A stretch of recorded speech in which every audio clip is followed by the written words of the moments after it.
Hi, welcome to Learning Monkey. I am Vikram. In this class, we'll try to understand three-dimensional arrays in C.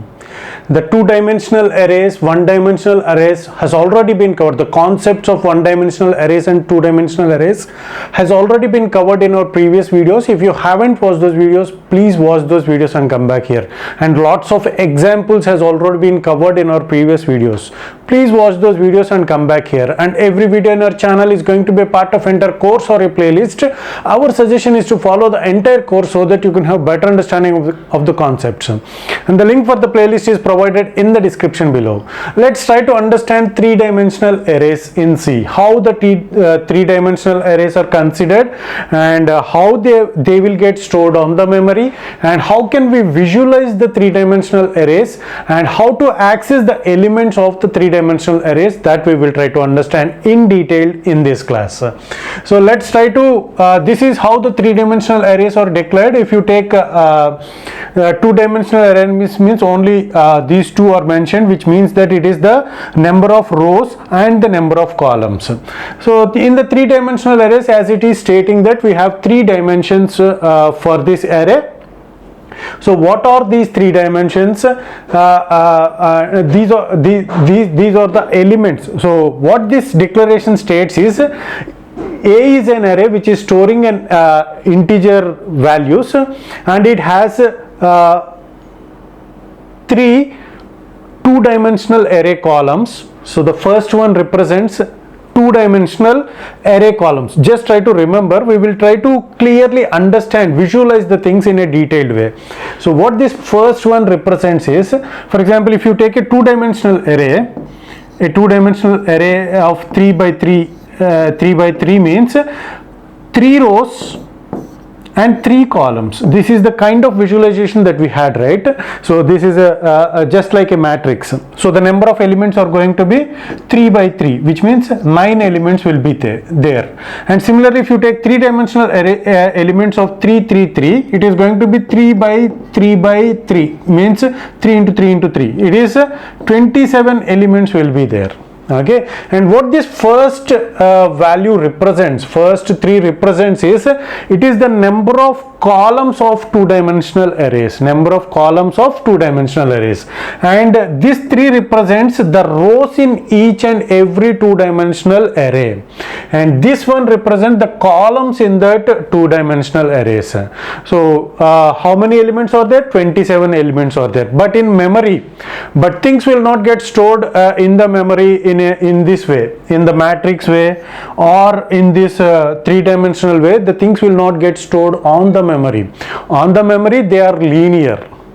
All the 27 elements starting from the 0 as the, so on the memory, how it will get stored? For example, assume that these 27 values are from 1 to 3, 4, 5, 6, so on 27. So these are the 27 values that we are trying to initialize. So is equal to, and this is how we can initialize the elements. So giving the 27 to all the elements within these curly braces. So these 27 elements will get stored on this array. So on the memory, so they are linear. So 0, 1, 2, 3, these are the indexes of the array, so on, and the last index is 26. So here 1, 2, 3, 4, 5, 6. So this is how the things will get stored, and this is 27. So on the memory, the values are linear. Okay, but how can we visualize? How can we visualize this array? So two-dimensional array can be visualized in this way, right? In the matrix way, we can visualize. How the three-dimensional array can be visualized? So the first block, the first declaration, the first value in the first square bracket is represents the number of columns of two-dimensional arrays, number of blocks of two-dimensional arrays. So what it states is 3 blocks of two-dimensional arrays are there. 3 blocks of two-dimensional arrays are there. So this number is representing these 3 blocks, and each block is having 3 rows and 3 columns. So how these values will get arranged, all these 27 values will get stored in the three-dimensional array is, so this is our 0th block. As the index starts from 0, so even though it is 3 means these values we can assign is 0, 1, 2. Okay, so hope you the indexing of the array. Okay, so this is the block 0, block 1 and block 2, and each block is going to have 3 rows and 3 columns. So starting from value 1, so this block is going to have 1, 2, 3, 4, 5, 6, 7, 8, 9. Okay, and this is block 1, this is block 0, this is block 1, and this is block 2. So this is how the three-dimensional, we can visualize the three-dimensional arrays. So in order to understand which value to pick, which value to update, so those values, so that understanding we are trying to visualize it.